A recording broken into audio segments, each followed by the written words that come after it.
테슬라를 추월하면서 중국 자동차 산업의 미래를 이끌고 있는 비아디가 수출 경험 부족으로 다양한 문제들이 발생하고 있고요.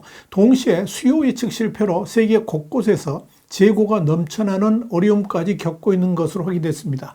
이런 상황이 지속된다면 중국 전기차 산업 전반에도 부정적 영향을 미칠 수 있다. 이런 점에서 눈길이 쏠립니다.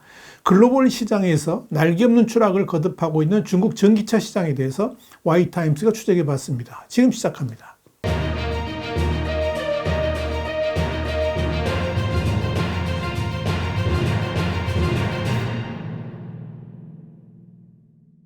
월스트리트저널은 현지 시간으로 13일자 지면을 통해서 중국 비아디가 해외에 수출 물량을 늘리는 과정에서 차량 관리 부실로 차체가 손상되는 사례가 빈번하게 나타나고 있는 데다가 비아디가 수요 예측에 실패해서 과도한 물량을 해외 시장에 공급하면서 대량의 재고가 쌓이게 됐다는 분석도 나온다. 이렇게 보도했습니다. 비아디가 최근 일본에 수출한 차량 가운데 차체가 찌그러지거나 표면이 긁힌 제품이 다수 발견돼서 이 현지 품질 기준에 맞추기 위한 교체 작업이 이루어지고 있다 그러면서 태국과 이스라엘에서도 도장이 벗겨지는 등 손상된 차량이 다수 발견되기도 했으며 유럽으로 수출된 자동차 가운데는 곰팡이가 발견되거나 루프렉의 무게로 인해 가지고 차량이 뒤틀린 제품도 있었다라고 전했습니다.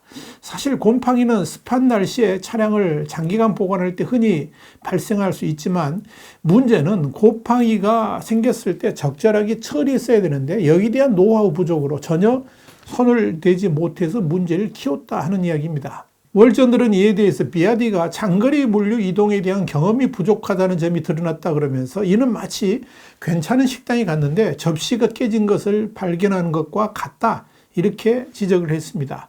비아디가 가지고 있는 문제는 이뿐 아닙니다. 월저널은 이 비아디가 해외에서 재고 관리에 어려움을 겪어서 지난해 말에 이 유럽의 1만 대 이상의 차량을 창고에 쌓아뒀다 그러면서 해당 차량들은 판매 승인 인증서가 곧 만료돼서 유럽에서 판매하기 어려워질 것으로 보인다라고 밝혔습니다. 이쯤 되면 재고로 쌓인 해당 차량들을 다시 중국으로 싣고 와야 되는데 물류 비용은 물론이고 이미 재고가 된 이 자동차들의 판로 또한 문제가 되면서 비아디에게는 상당한 부담이 될 것으로 보입니다. 여기에 또 다른 문제도 있습니다. 이 월셔널에 따르면 비아디는 전체 자동차 판매량의 90%를 차지하는 이 중국 내수 시장에 대한 의존을 낮추기 위해서 해외 수출 확대를 적극 추진하고 있죠. 그러면서 이제 올해는 작년보다 64.7% 증가한 40만 대를 수출한다. 이런 목표를 세운 겁니다. 그런데 해외 수출 경험이 부족하다 보니까 물류이동, 품질관리, 수요 예측 이런 측면에서 다수의 약점이 노출되고 있다는 겁니다. 심지어 올해 초에는 비아디가 영국에 수출한 버스에서 화재 사고가 발생해서 2,000여 대 이르는 차량을 리콜한 사례도 있었습니다.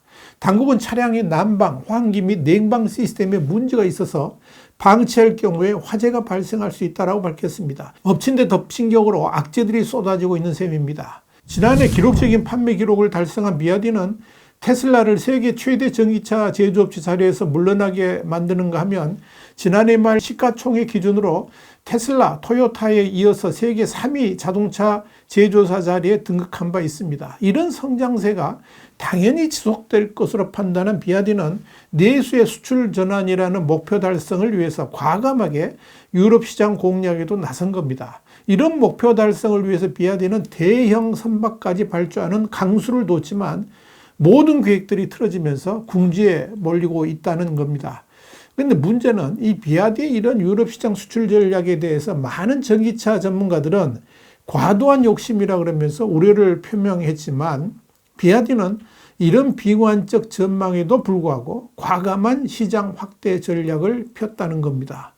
결과는 어땠을까요? 한마디로 비참했습니다. 시장조사 업체인 데이터포스에 따르면 지난해 비아디는 전기차 1만 6천 대도 못 팔았습니다. 영국 시장조사 업체 자토 다이너믹스도 1만 6천 대 수준이라고 집계를 했습니다. 점유율로 따지면 1.1%입니다. 사실 비아디는 최근 중국 내수의 수요가 줄어드는 데다가 중국 내 전기차 시장의 과잉 경쟁으로 점유율 확보에도 비상이 걸렸습니다. 또한 이런 내수 시장의 과열로 품질 관리와 가격 경쟁력 등에서도 문제들이 발생하면서 비아디는 경영 위기에 봉착한 겁니다.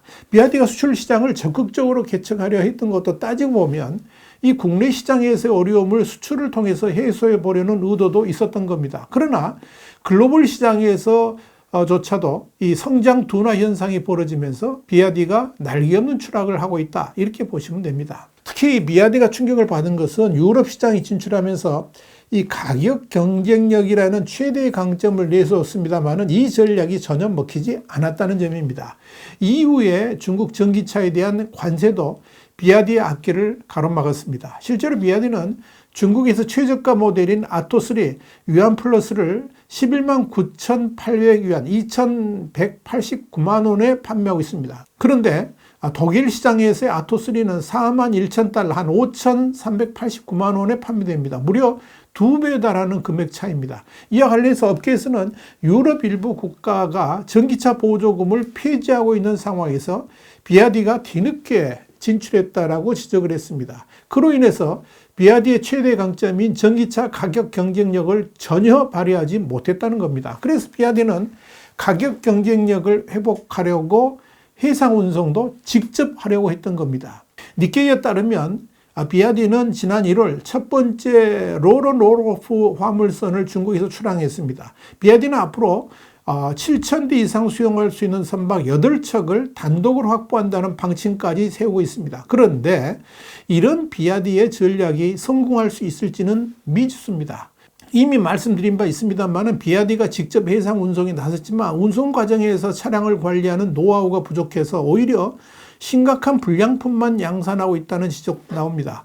월저널은 이와 관련해서 비아디 최고 경영진이 각 시장 상황을 고려하지 않은 판매 목표를 일방적으로 전달하고 있다 그러면서 유럽의 한 임원은 수요 부족, 품질 관리 등 문제로 목표를 달성할 수 없다는 의견을 내기도 했다라고 밝혔습니다.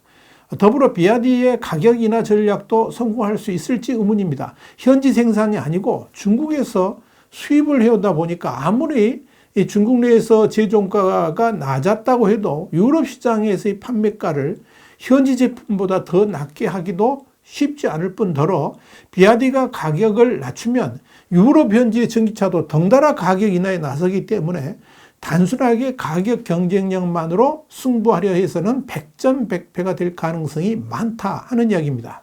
이런 가운데 유럽 내 수요 둔화까지 겹치면서 비아디의 수출 전략은 직격탄을 맞고 있는 겁니다. 그런데 진짜 문제는 비아디의 경영 부진은 중국 경제의 미래에도 부정적 영향을 미친다는 점입니다.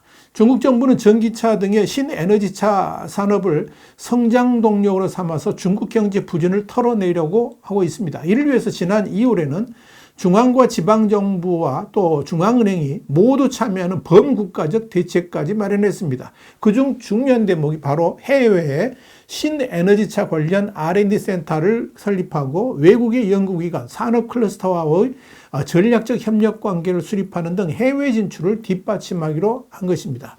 또 이미 업체 등이 각각 구축했던 산업망과 공급망을 연계하도록 지도하는 방안도 들어가 있습니다. 이런 신산업 성장을 이끄는 핵심 회사가 바로 비아디입니다. 그런데 비아디가 이렇게 해외 시장에서 맥을 못 추게 되면 중국의 신에너지차 사업도 곧바로 벽에 부딪힐 수밖에 없습니다.